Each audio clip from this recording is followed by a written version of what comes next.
Hi everybody, Stefan Molyneux from Free Domain Radio, back with Ezra Levant. He is a journalist and the founder of, and Rebel Commander, I believe, is the official title of the Rebel Media, Canada's largest independent news network. He is the author of several books, including Shakedown, How Our Government is Undermining Democracy in the Name of Human Rights, and the most excellent Trumping Trudeau, How Donald Trump Will Change Canada, even if Justin Trudeau doesn't know it yet.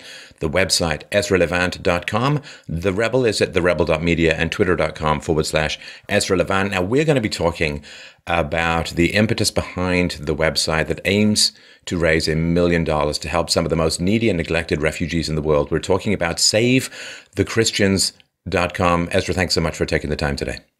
It was my pleasure. Thanks for talking to me about this project we're having. I'm really excited about it. It's very focused, and we just got back from Iraq, where we spent a week looking at what I believe is an anti-Christian genocide. Let's talk about that. This is something that is not emerging in the media, in the mainstream media, at least, for reasons we can get to shortly. When did you first become aware of this hidden ethnic cleansing, these hidden attacks upon a persecuted minority in the Middle East?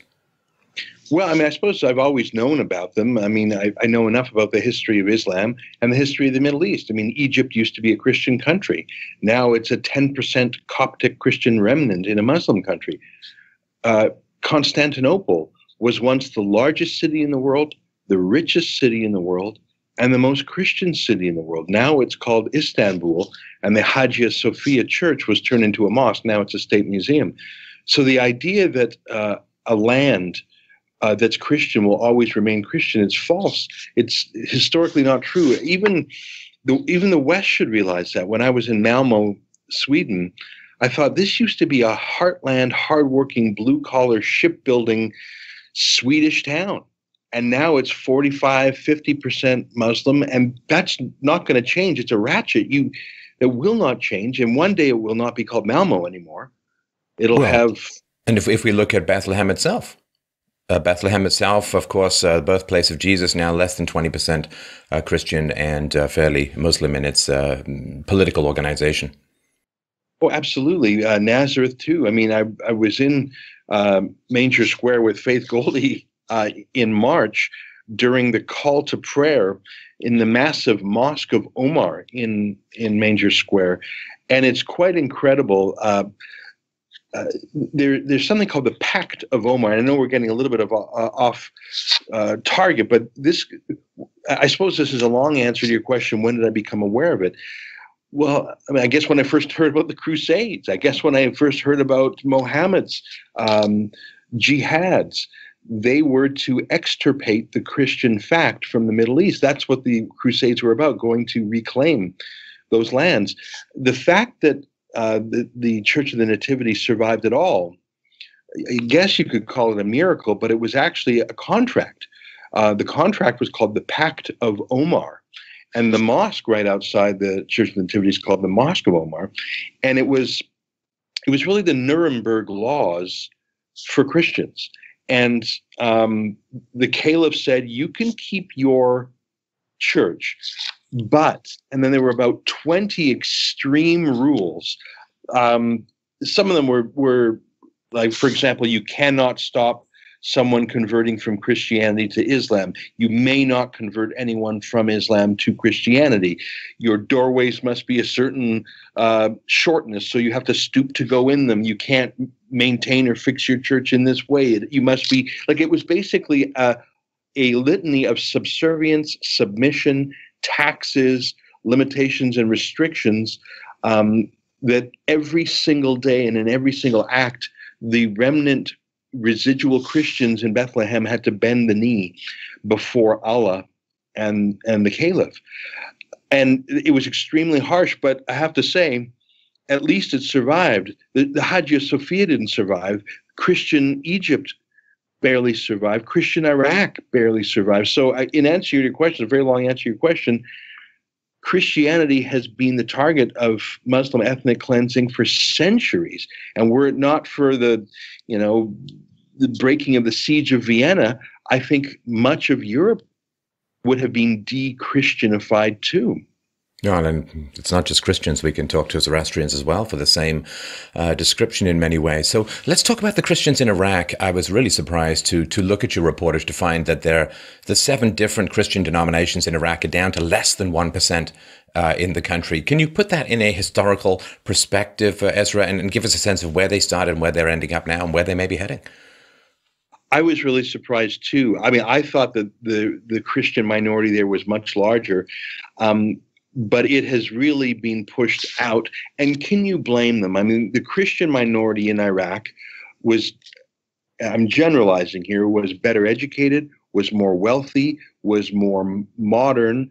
And so wave after wave of terrorism, especially in the last 3 years, when the Islamic State had a very particular ethnic cleansing, religious cleansing approach. It wasn't just a war for territory. It wasn't just squabbling clans. There was a de-Christianification project. And and we were in some of these towns, these Christian towns, some of them, we were in a town, Batnaya, we were in Al-Kosh, we were in towns and cities that the first church in Al-Kosh was in the year 612, if I'm not mistaken. So these were amongst the first Christians. They pray in Aramaic, which is the language that Jesus spoke. So these people were Christian for for a millennium and a half. And they were successful, and they were tied to the land, and they were the indigenous people. They were there before Islam was founded. So they were the aboriginals. But over the centuries, they were purged and attacked. And can you blame them, Stefan? Could you blame, let's say you're an educated, worldly, wealthy Christian, you love your land, you've lived in Iraq for centuries. Can you blame them for getting out? For either getting out of the Nineveh plains where we were and going to a big city, just leaving your traditional ancestral homeland, or going to the West? Because if it's not Al-Qaeda that gets you, it's ISIS. If it's not ISIS, it's the next force. Hajj al-Shabi is the new extremist Muslim militia we heard about. I don't blame them for leaving. They want to stay. Well, how can you fight? I mean, you have various governments around the world, including under Hillary and Obama. You have various governments around the world handing these radical groups high-tech weaponry. How can you fight? I mean, you can only flee from that kind of weaponry. You can't. What are you going to do? Take out a spoon? I mean, so the idea that there's some sort of stand that can be taken, to me, seems more suicidal than anything else. Yeah. We were in northern Iraq, the semi-autonomous Kurdistan region. They're having a referendum on independence in just under 2 months. I didn't know what to think of that referendum, but I believe it's a good thing for the Christians, because I believe the Kurdish people are more tolerant of Christianity. We met Kurdish Peshmerga, those are their militias, who were Muslim Kurds who had fought and died to liberate these Christian towns. Listen, I wouldn't want to live in Kurdistan, but considering the neighborhood there, that's probably the best Christians are going to do. They have protection in Kurdistan. Kurdistan, yes, we saw some niqabs and some hijabs, but frankly, fewer than I see in some neighborhoods in Canada. We saw shirt-sleeved women walking unsupervised by male guardians. We saw liquor stores throughout Erbil, which will be the capital city. And I mean, I'm Jewish myself, and at no time did I feel like I was in like a Saudi Wahhabi place. Even the facial hair. I mean, Peshmerga men, they sort of have the cop mustache, like the village soup strainer. Yeah, but even the look and the styles there are I think in contraposition to the ISIS look, which is the long beard, no mustache, desert garb. Anyways, I'm going down a lot of tangents here. No, this is. I think let's talk a little bit about this Kurdish referendum that's coming up in September. And I thought it was fascinating, the report that you got out of Mangesh. Of course, that is you've got Kurdish Muslims who are living under a Christian mayor. It is a bi-religious town where the frictions appear to be relatively minimal. And to me, private beliefs are private beliefs. It's when you hook them into the power of the state to impose those beliefs on others, as of course, the embattled Christian Europe of many centuries of religious warfare found out that you need the separation of church and state in order for there to be the capacity for beliefs to live side by side. Otherwise, it's everyone just grabbing for the gun of the state, using it to impose their beliefs on others. And there you have something that's very interesting, which is the idea that an ethno-state, which is something that is coming up a lot these days, the idea that an ethno-state might be a solution to religious conflicts, because people put their ethnicity, their language, their culture, and their geography above fundamentalist religious edicts, and that appears to calm some of the ferocity of religious disputes in the region. That's exactly what I saw there, and I'm still trying to figure out: is it civic nationalism? Is it ethnic nationalism? I think it's mainly ethnic nationalism. Kurds are an ethnicity. You can be a Muslim Kurd. I think that's most of them. You can be a Christian Kurd, that's a minority. I even met one guy who claimed he was a Jewish Kurd, and who am I to tell him he wasn't? And they love being Kurdish. So what does it mean to be Kurdish? Well, it's a geography. It's a language. They speak Kurdish.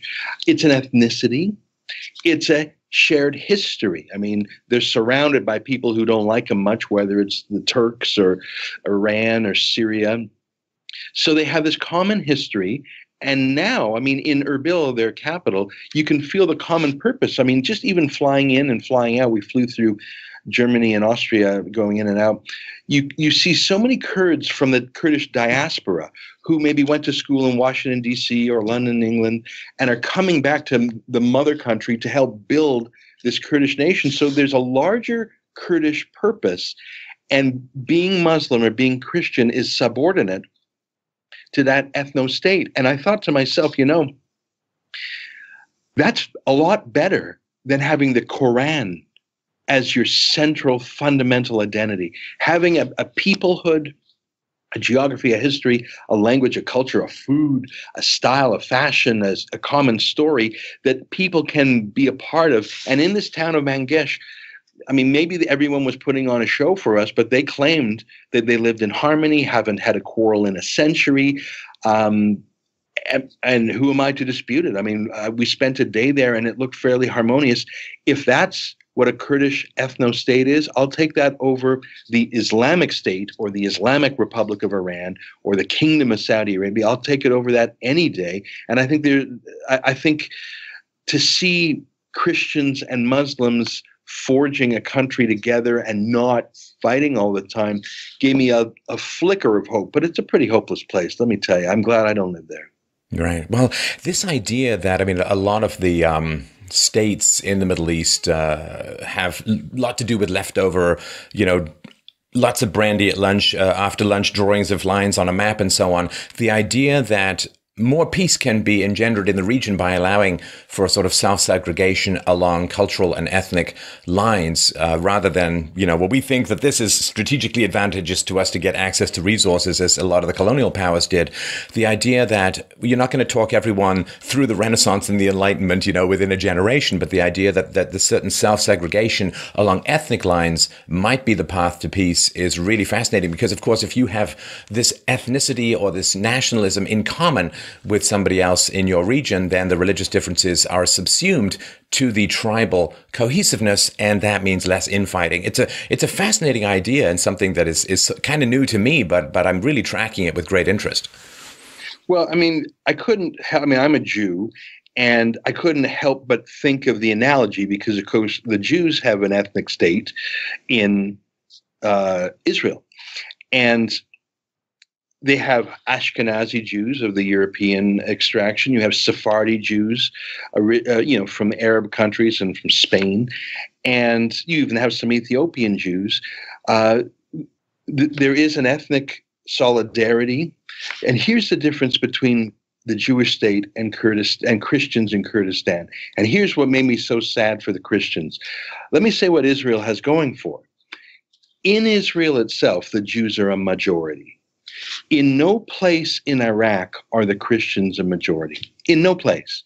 There were small towns or villages, a few thousand people that were Christian, but those were dotted amongst the Muslim majority. So there was no geographic contiguity. There's no Christian land. Second of all, the Christians in Iraq, they did not seem to be a warlike or a military people. They seemed to be more like lambs than like lions. And certainly in a country full of wolves, you need to at least be a lion if you're going to survive. The Peshmerga, the Kurdish military tradition, I didn't see a Christian military tradition. Israel has a military tradition. They're very proud of their military, and it's very successful. And they have an Israeli military attitude that Jews in North America don't have. Jews in North America typically peaceniks. Very few Jews in North America join the armed forces. Israel has a martial culture. They had to survive. The Christians in Iraq don't have that. And finally, the Jews have allies. America, the West, not just Jewry in the diaspora, but Christian Zionists. You would think that Christians in Iraq would have allies in the West. They're Christian. They're the first Christians. They speak the language of Jesus. And it's not for me to criticize Christian leaders because I'm a Jew, and it's just I will let Christians say the words that need to be said. But the Pope should be the number one ally to these people. Who else is going to be? And those three things, that the Christians in Iraq do not have a contiguous geography that they can defend, a land to say this is they have little dots. They're not a militaristic people at all. And finally, where are their friends in the West? Now, they have some, Franklin Graham, the evangelical from the U.S., he's helping. Well, he's just a guy. I mean, yeah, he's poured in $65 million. But let me compare that to the United Nations, which in 2017, their budget for refugees in the region is $4.7 billion US, and that is 99% going to the Muslims. Who's there for the Christians? This is a question Christians should be asking. It's not even for me to ask. I'm just asking it because I'm curious. But if I was a Christian, if I was part of a church, if I was a Catholic, if I had a word with a bishop or a pope or a cardinal, I'd say, what are you doing about the ethnic cleansing of our people from the biblical Holy Land? That's what I would say if I was a Christian. Well, it strikes me, Ezra, that the Christians in the Middle East have some similarities to the Jews in the diaspora before the creation of Israel. Except, of course, again, that the religious leaders in the West, the Christian religious leaders, don't seem to be talking much about it. You're right. The Pope should be front and center. I mean, the government should be interested because, as you pointed out, the Christian refugees or Christian immigrants under the refugee program 5 times more successful than non-Christians. So there's a compatibility there. And of course, the Pope should be talking about this. You hear a lot from the Pope about non-Christian refugees, but not about the Christian refugees or the Christian persecutions, which are, as you point out, endemic to the region going back hundreds and hundreds of years. Let's talk about this flow as well into Europe of the refugees. As you point out, the refugees congregate to some degree in the UN refugee camps, and then sometimes they will head off to Europe. Now, why so few Christians in these refugee camps? Right. The first thing I should acknowledge, and I know you know this, Stefan, is that the vast, vast majority of people streaming into Europe, they are not in any way a refugee. They are not a refugee in fact. They are not a refugee in law. A refugee. 3%, just to give 3% into Italy recently. The cases that were reviewed, only 3% were refugees. Yeah, and I mean, the UN, if you actually look at the United Nations definition of a refugee, it's fairly stringent. They have to have a genuine fear of persecution based on their ethnicity or race, etc. That's not what this is. This And is war doesn't count. You cannot Yeah. be technically you cannot be a refugee during wartime, because that's just conflict not based necessarily upon persecution by the state based on race or religion or ethnicity and so on. So I just want to point that out. People say, "Oh, they're fleeing the wars." That does not qualify you, to my knowledge, as a refugee. Not under the UN definition, it doesn't. And I mean, there is economic opportunism. It's just it's stimulated. I mean, we know for a fact that George Soros and his Open Societies Foundation has a multi-million-dollar campaign to have these human trafficking corridors into Europe. So it's human trafficking. It's Erdogan, the president of Turkey, releasing or controlling massive flows of people for political bargaining chips with the rest of Europe. So there's a lot of layers there. It's pursuit to the welfare state, too. There are many, many refugees, of course, who don't. And they're supposed to, of course, stay in the first safe country they land in. But they continue on and on until they get to the most generous welfare state. So that is another thing that belies the general narrative. Yeah. When I was in Malmo, I met a Muslim refugee. I use that word loosely. He said it was his fifth country he had been to. I can't remember. I remember he was in Austria. I can't remember all the others, but he wound up in Sweden. And I said, why did you go through 5 European countries? He said, because they gave him the biggest house for his family in Sweden. So these are not, that's not a refugee when you're a comparison shopper for who gives you the biggest houses. Anyway, let me pull it back to the Christians. These UN refugee camps, you would think that these are the people who perhaps are at risk of a genocide based on their religion, their ethnicity, whatever, their race. But these UN refugee camps are run by the UN. They're run by Muslim officials, and they are dominated by Muslim migrants who, amongst them, have a variety of a spectrum of anti-Christian biases. Some are full out ISIS. Some truly are, they have the ISIS beard and no mustache and garb, and they have the ISIS flags. I've talked to individuals who tell me, when I was in Germany, I met people who had to leave the German refugee absorption center in Germany because ISIS was it's like a gang in prison. The toughest gang in prison, well, the toughest gang in these refugee camps is the ISIS gang. They might not be called ISIS. They might be called Al-Qaeda. They might have some other name, but they're anti-Christian extremists who resort to violence. So I remember when Lauren Southern was with us and she went to the Calais jungle. There are no women there. There are no girls. There are no children. It is like a prison.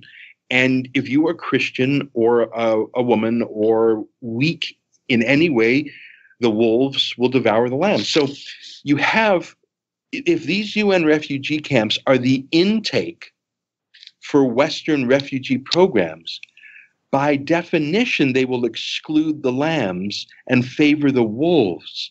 It would be, I'm going to try another Jewish analogy here. It would be like in 1942, if people were fleeing from Germany to the West. Would you want to sort the wolves from the lambs? Would you want to check, hey, are you a Jew or are you a Nazi or are you something in between? Like you would want to be discriminating. You would want to ask or to check. We're doing the opposite. We're literally not taking the lambs, these Christians, because they're not in the UN refugee camps. I call them the forgotten refugees. They are in refugee camps that are not hosted by the UN. And there's Christians and there's another minority group called the Yazidis that the ISIS terrorists favored for sex slaves because so many of them have blue eyes and blonde hair. It's quite startling. You're in this 45 degrees Celsius, 110 degree Fahrenheit baking desert and you come across blonde-haired, blue-eyed people and you say, who are you? Well, those are the Yazidis.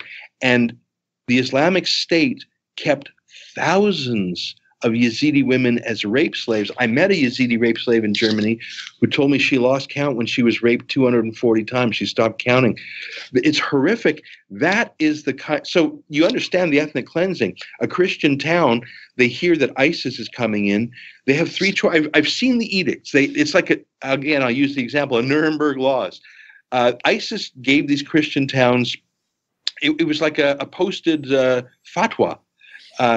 You must convert to Islam or bend the knee and pay the jizya and other humiliations and subordinations, or be killed by the sword. I've seen with my own eyes these pamphlets. So the Christian, wouldn't you flee? Wouldn't you get the hell out? And so they fled, but where do they flee to? They can't flee to a UN refugee camp. They flee to family in other parts of Iraq, or they flee to these forgotten camps. I think we have to be very strict with our refugee policy. But if we're going to take refugees, for God's sakes, why don't we take the lambs instead of the goddamn wolves?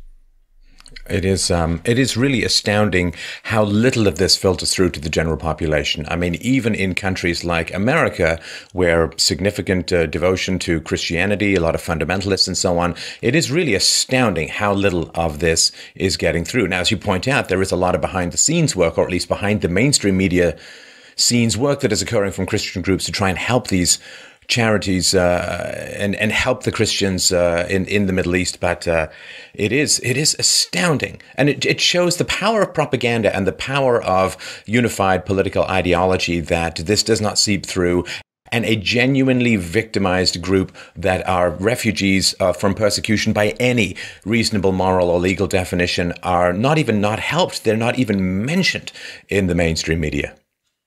Yeah. You know, I was with Faith Goldie in the town of Batnaya, which is right on the border between Kurdish Iraq and the Iran-controlled part of Iraq. That will probably be the international border if the referendum passes. The town had yet to be repopulated. It was reconquered a little more than 6 months ago, but it's like Stalingrad. It's like every building is rubble.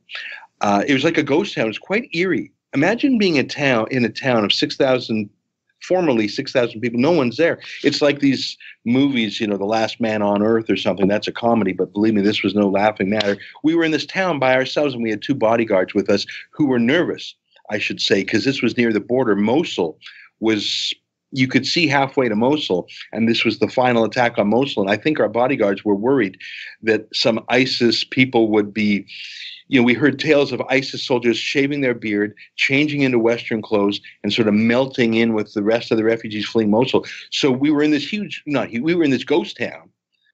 No, you could hear a pin drop in this town. And eerie, going into houses. Who lived there? Were they killed? Did they flee? Are they coming back? Where are they? I took a few steps into one house. Our bodyguard said, there may be some unexploded ordnance in there. But more than that, I felt invasive. Imagine just imagine if you were in a town of 6,000 people and there were no one there. Would you walk into a home? I walked a little bit in, but I felt like I was being a voyeur. But it was a dead town. But let me tell you the most interesting part of that town. It was the church. Imagine you're an ISIS terrorist. You're fighting Kurdish Peshmerga. You're fighting Shiite-backed Iranian militias. You're fighting the American Air Force. You're fighting everybody. But you make time in your day to go to the Christian cemetery to break the crosses, to smash icons of Jesus. You're surrounded. You're in a siege, but you clear time from your fight to go desecrate the cemetery. And that reminded me of, you know, the only time I've seen religiously desecrated cemeteries was usually Jewish cemeteries in the 30s and 40s in Europe. That's how it looked to me. These ISIS terrorists, why would they take? Because they were trying to defile the Christian presence and expurgate any Christian holiness from the town. So the church itself, let me tell you this story. The church itself, they torched it. They tried to rip the Christian prayer books, but that's like ripping a phone book. They're very thick. You can't rip a prayer. You can't. So then what they couldn't burn, they would shoot and use the cross as like the bullseye. They would do target practice on these Christian prayer books. They smashed every icon of Jesus or Mary. You don't realize how many crosses are in a church until you see all of them snapped. Like any wooden cross, they would break it as a symbol of breaking Jesus himself, breaking the cross itself. Putrid violations, like the most gross defilements you could dream up. Every window smashed. Again, I was thinking Kristallnacht, what the Nazis did to the Jews, the Islamic State was doing to these Christians. ISIS, Arabic graffiti everywhere. We had people who translated for us. It basically said, this is Islamic land. You Christian slaves, get out or we'll kill you. You either get out or we'll kill you. There was sort of in the church in Batnaya, there were sort of 7 condemnations of Christianity. But let me tell you what the most terrifying part was. In the smaller chapel of the church, that was still covered in smoke and smashed and just defiled in every way. It was like if you unleashed a gang of Satanists in a church. Imagine the gross things they would do. But here's what ISIS did. Lots of Arabic graffiti. But I was stunned, and so was Faith Goldie, who was with me. We were stunned to see German language graffiti. We're in the middle of the Nineveh Plains in Iraq.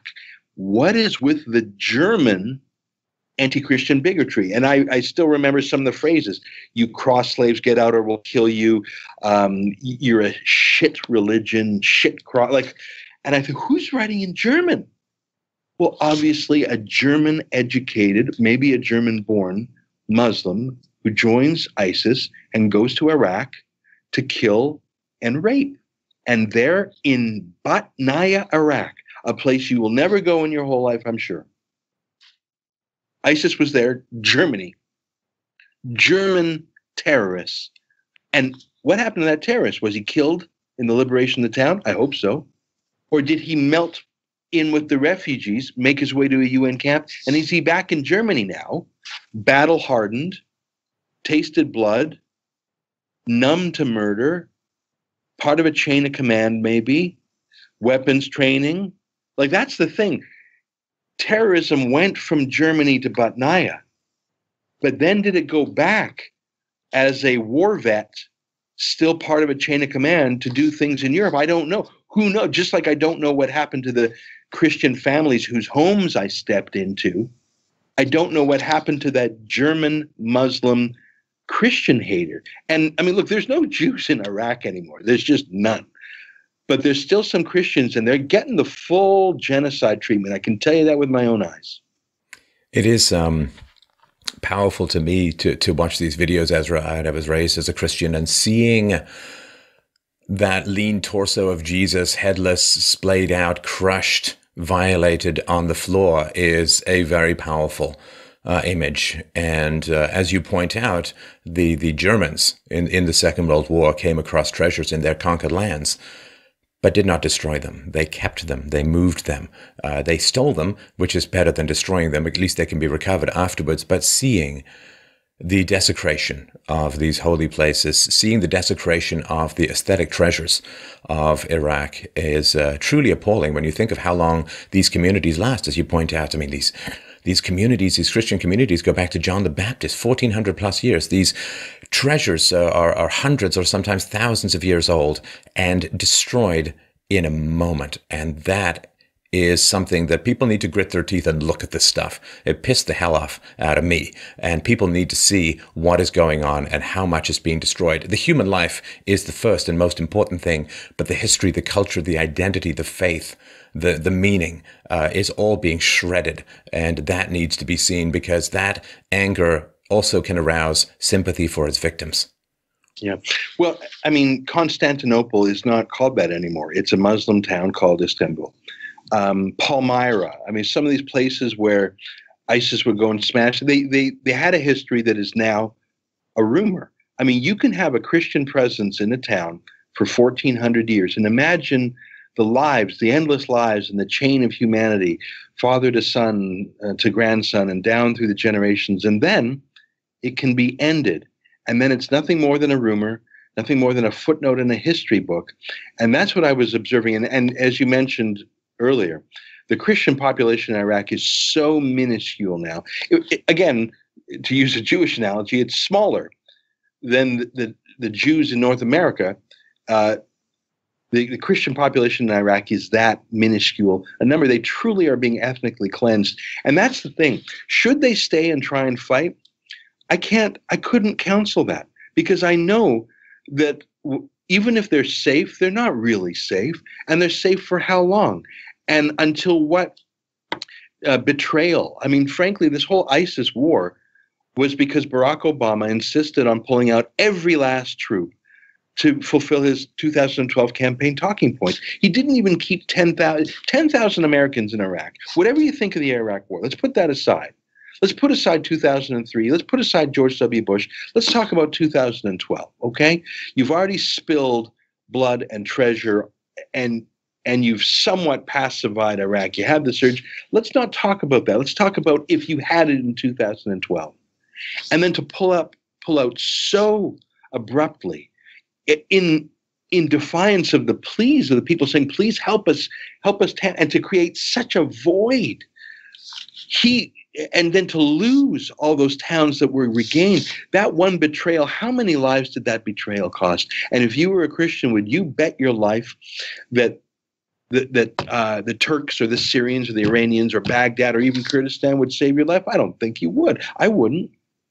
This anti-Christian hatred, Ezra, that comes out of the left is, to me, it's almost a demonic force. And when I think about Obama had this, anti-Christian refugee program.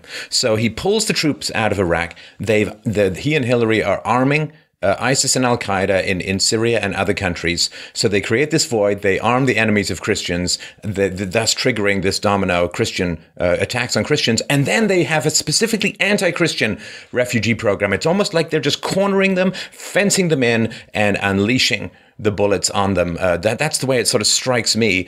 And this shift away from the genuine refugees, the victims in this area, to groups that can include the perpetrators is, I think, one of the great betrayals in history. And it's a little, history gets clearer as you go forward. It's one of the great tragedies of history that the patterns only emerge. What was the pattern of appeasement in the 1930s under Chamberlain and other Western leaders? That pattern becomes clear only after the fact. And I think that this will be seen as one of the most brutal betrayals of Western values, of Christian fellowship in the history of the West.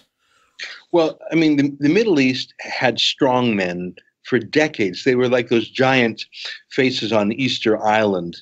They would endure for decades. And then Hillary and Obama sparked the Arab Spring, and they put their friends, the Muslim Brotherhood in Egypt. And listen, none of those tyrants were good people, but there's degrees of tyranny. And, Hosni Mubarak, Bashar Assad, those leaders killed, but there was a certain order. It wasn't a war of all against all.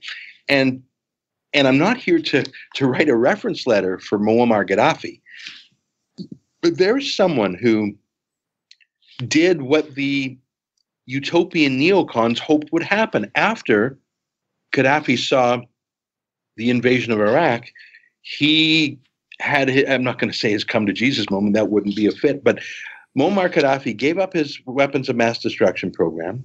He paid more than $1 billion in reparations to that, I think it was a Pan Am flight that Libyan agents blew up. Have you ever heard of a terrorist paying reparations to terrorist victims? I can't even think of that in all the history of terrorism. He turned to the West as much as any Arab dictator could. He did everything the West asked him to, and yet he was thrown out, decapitated. Actually, he wasn't decapitated. He was killed in a horrific way. But The He Libyan was regime. just for those who don't want to look this up. He was, as far as I understand it, sodomized anally with bayonets. And It he is was sort of an unbelievable way to go. And I'm sorry to interrupt your narrative, but this also ties into North Korea. If a dictator gives up his weapons of mass destruction, and this dictator being the shield between the Africans and Europe, and he said very clearly, if you get rid of me, Africans will pour into Europe. This dictator, Gaddafi, gives up his weapons of mass destruction, and this is the fate that he ends up with. And every single other dictator now around the world is schooled in that lesson. You will end being dragged through the streets, anally raped by bayonets if you give up your weapons of mass destruction. And then the West has the audacity to go to these other dictators and say, y'all need to give up your weapons of mass destruction. And they're like, are you kidding me? We just saw this movie. We know how it ends. Yeah, and it was so pointless to get rid of Gaddafi. Why? What was there? Some Thomas Jefferson or George Washington waiting in the wings? Was there some great liberal Democrat that all Libyans were just waiting for? That was a clannish tribal society that Gaddafi was tamping down, and they just decapitated the regime, and it turned to madness, of which the Benghazi attack was just part. And like you say, the total freight train, the number of migrants, not just from Libya, but from Central Africa, who have poured through. For what? Why? What was the point? We're getting far afield, but the horrific brutality that ISIS operates even in Northern Africa as well. And I'm not saying Gaddafi was a good guy. I'm certainly not saying Saddam Hussein was, but to replace these regimes with nothing but the madness, the war of all against all. That's truly the war of all against all there. But people can get angry at Gaddafi, of course. I mean, yeah, but we all want things to be improved, but these things take time. And my question is, where is the outrage of the world when it comes to there being open slave markets in Libya at the moment? Gaddafi, yes, not a great guy. His people did relatively well. There was electricity, there was some peace, there was some cessation of religious conflict. When you have very powerful fundamentalist ideologies in a region, they invite a strong man to keep the warring factions at bay. Now you have migrants being dragged, raped, killed, sold as slaves. And where is the outrage of the world? I mean, I'm old enough to remember the outrage of the world in the 70s and the 80s about the apartheid in South Africa. Where is the outrage of the world with the apartheid against the Christians in the Middle East? It doesn't exist. I have a theory as to why, but I'll get your comments first before I dive into that. Well, yeah, and you know what? I remember Alan Kurdi, that young boy found on the beach in the meticulously photographed and publicized photo. He was already in Turkey. So he was Kurdish, as the last name implies. He had already left the hot war and he was in Turkey. But that one image was so propagandized in the West, and that led to the floodgates opening in Europe and in Canada too. We later found out that he died at the hands of his father, who was the human smuggler. So, and I know I'm getting off on a tangent here, but you know that little boy on the beach that the father was in an overloaded boat that was not fit for passage, and he was trying to get, I think, to Canada for dental work. He was not fleeing the bayonets of fundamentalists in the region. His sister, who lives in Canada, said he was going to Europe for free dental. So what's that got to do with being a refugee? What's that got to do with his own father caused his death, but those propagandistic images combined with Western self-loathing, with the globalist, borderless mania of our age, it's terrible. And I think what's the worst about it is it's being done in the name of refugees. These are not refugees. The true refugees who need refuge have not left. They are still in these forgotten camps, or they're still at risk. We were in a town called Teleskov, where some Christian families are starting to come back, and we brought some food aid with us. We brought a truck, $10,000 worth of cooking oil and sugar and tea and tomatoes and stuff. We handed it out to these Christians, and there was another charity there that was handing out sort of water cooler air conditioners. Those people, I mean, they've chosen to go back and try and repopulate this Christian town, But we saw Christians in refugee camps who have been in those refugee camps for nearly 3 years, and they have been locked out of the United States under Barack Obama and locked out of Canada under Justin Trudeau. They literally prefer the wolves to the lambs. As far as this leftist hatred for Christianity goes, I think that the numbers are fairly clear. I looked some up just before. Christianity, post-Renaissance Christianity, has traditionally been opposed to big government. You have Christian, early American fundamentalists very, very much against the New Deal, very much against the expansion of government powers under FDR. We've got the contemporary Christian right supports smaller government, and some of them are open, laissez-faire free markets and so on. And the white born-again evangelical Christians, 81% voted for Trump and only 16% for Hillary. If you look at other groups, it's very hard to find, I guess outside of pure libertarians, it's very hard to find any of those kinds of numbers. You have American Jews voting overwhelmingly for Hillary. You have Hispanics and Muslims voting for a large government fairly reliably. This is true across the Western world. So to me, it is not so much that the left hates Christians, it's that they love state power and wish to expand it, and the Christians are in the way. And it's something that I talked about with Dennis Prager recently. If you have a large God, you have a small government. If you have a small God, you have a large government. That seems to be the equation. So to me, this love of power, we know that power is addictive. We know that power destroys, a lust for power destroys empathy. And I think that a lot of people on the left are more than willing, if not downright happy, to throw these hapless Christians under the increasing wheels of state power, because the Christians may stand between them and basically the infinity of power that they thirst for and lust for. It is sort of the Lord of the Rings ring that they're after. And it seems that there's no pile of bodies too high to stand between them and their goal. And I think that it needs to be understood when people look at refugee programs and people look at government sponsorship of this stuff. They are importing, in general, people they know are going to vote for bigger government, and they are excluding and often damning to die the people who would stand between them and their prize. Yeah. I think there's a few things going on. I mean, I think it was Peter Brimelow who came up with the phrase alienist, the opposite of a nativist. A nativist loves the country of birth. He's a chauvinist for his own history, his own society, his own kind. An alienist, I think it was Brimelow, is someone who is the opposite. He positively prefers the other. He prefers someone other than himself. He hates his own culture.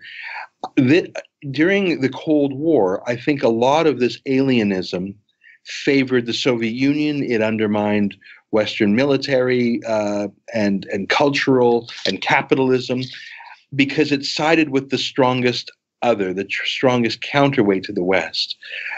After the decline of the Soviet Union, I see that alienism being transferred a little bit towards China in terms of geopolitics, but in terms of culture and demographics and race and religion and politics, I see it transferred to what's the great counterweight to the West these days.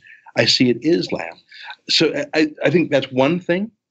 Another thing is, I think for a lot of people on the left, it's some psychotherapy. They hated some Christian experience. Maybe they're getting back at dad in some way. In the case of George Soros, and I've referred to him several times, not because I'm obsessed with him, but he's obsessed with this refugee issue. He just is. If you look at the DC leaks, which is sort of the WikiLeaks of George Soros, you can see the tens of millions of dollars he's spending to blast a corridor through Europe for these Muslim migrants. He's on NGOs, on litigation, on PR.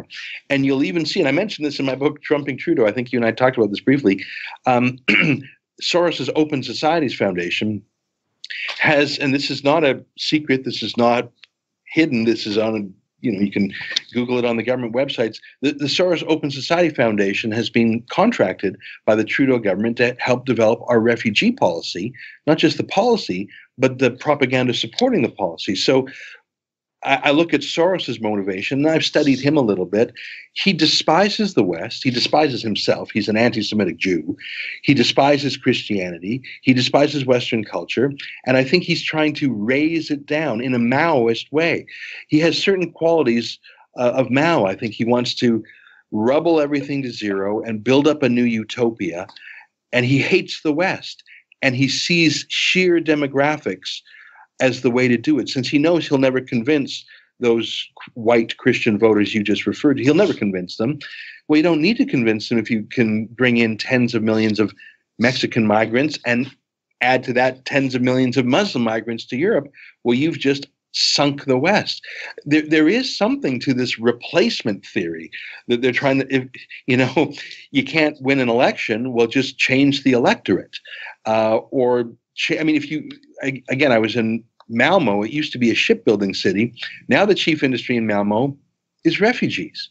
There's an industry, whether it's building subsidized housing, policing, social services, food banks. Believe me, there is a refugee industry. That's the new industry of Malmo. It's not shipbuilding anymore.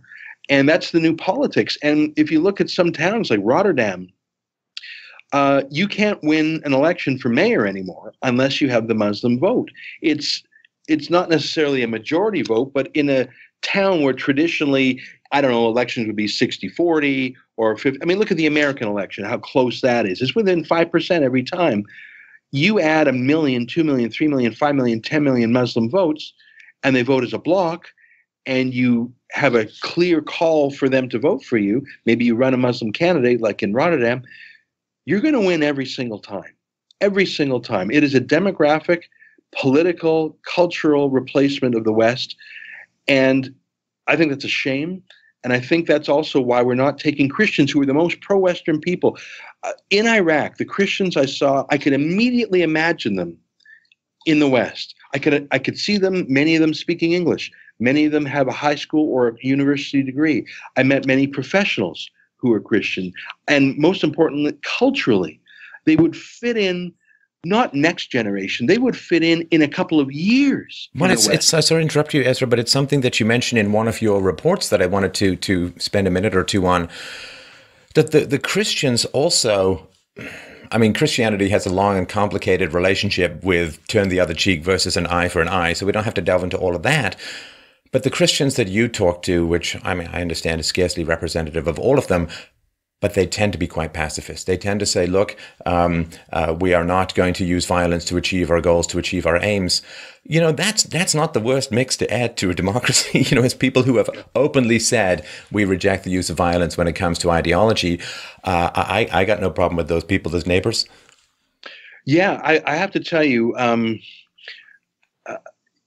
I know Chaldean Christians, Assyrian Christians, they, other than a last name, which indicates where they came from, there is no cultural barrier. Sure, there's a bit of a language barrier at first, but there's a similarity there because, of course, our roots are the same.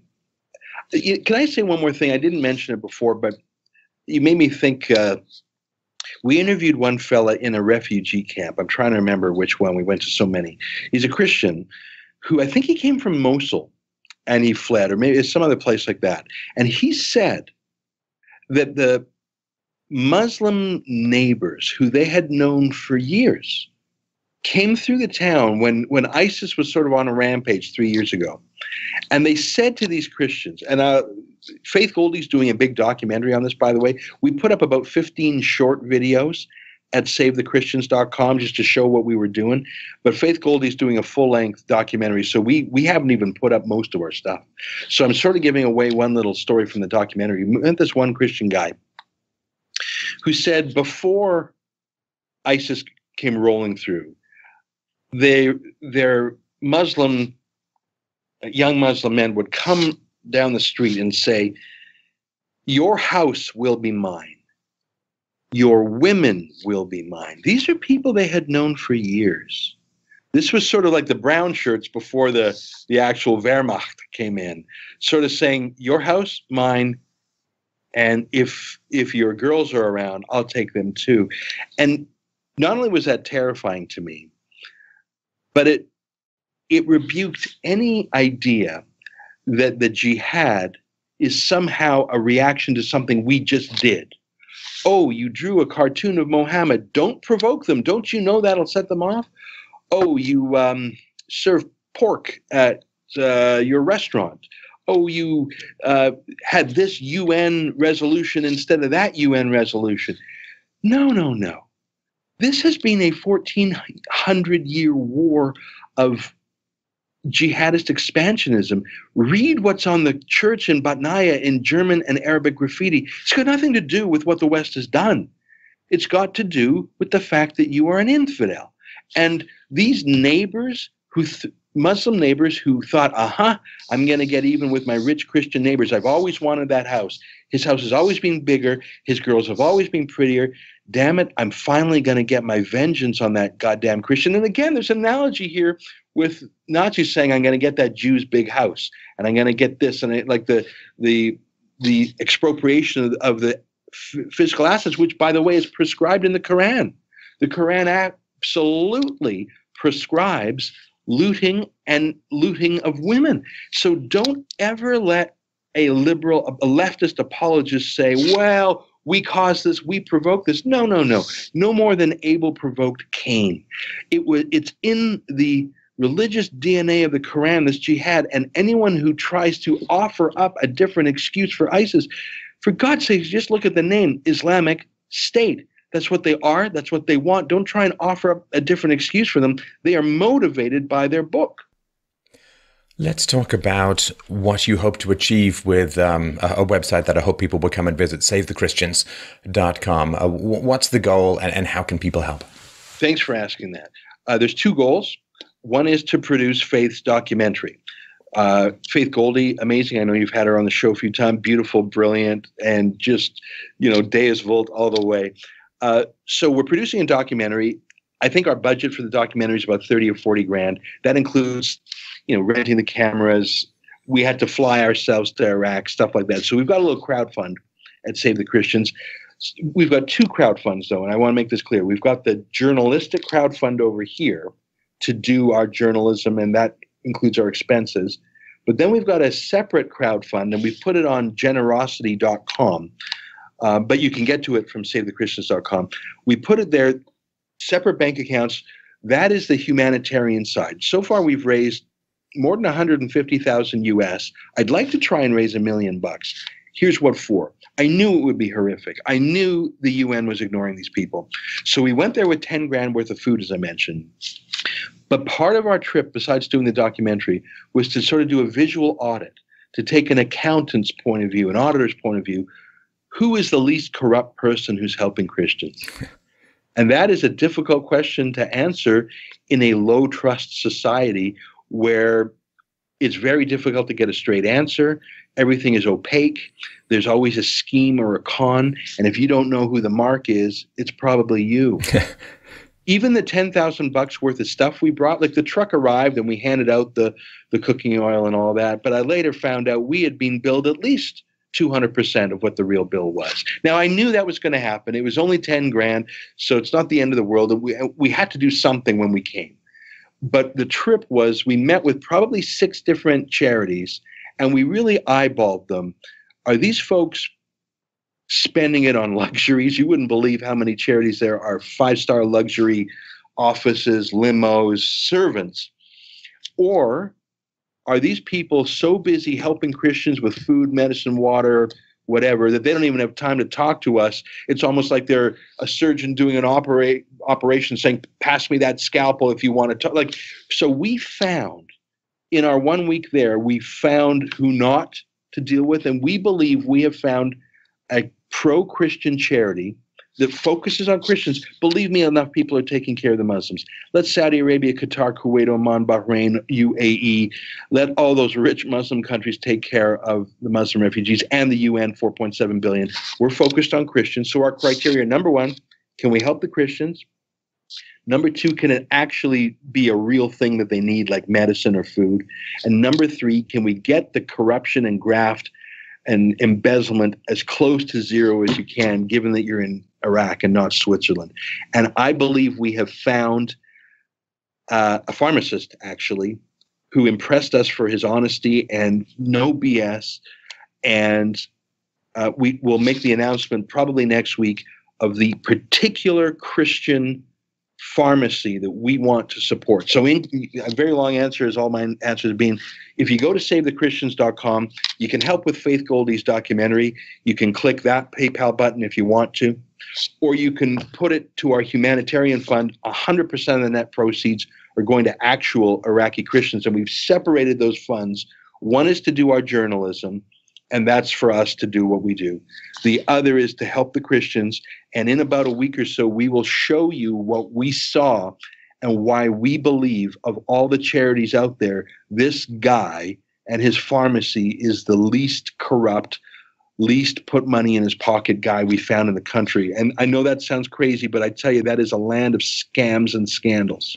Right. Well, I really want to thank you for your time today. Please, everyone, go and check out EzraLevant.com and $8 a month, one of the best deals on the internet, therebel.media. And you can follow Ezra's great Twitter feed at twitter.com/Ezra Levant. Always a great pleasure to chat. And thank you so much for your awareness to bring to this issue. And also to people out there, in Canada who are watching this, it might not be the end of the world to ask your local elected representative what's going to be done to help the Christian refugees in the Middle East, whether it's helping them over there or some other solution. It's certainly more economically efficient to help them over there. And if not, why not? Thanks again, Ezra.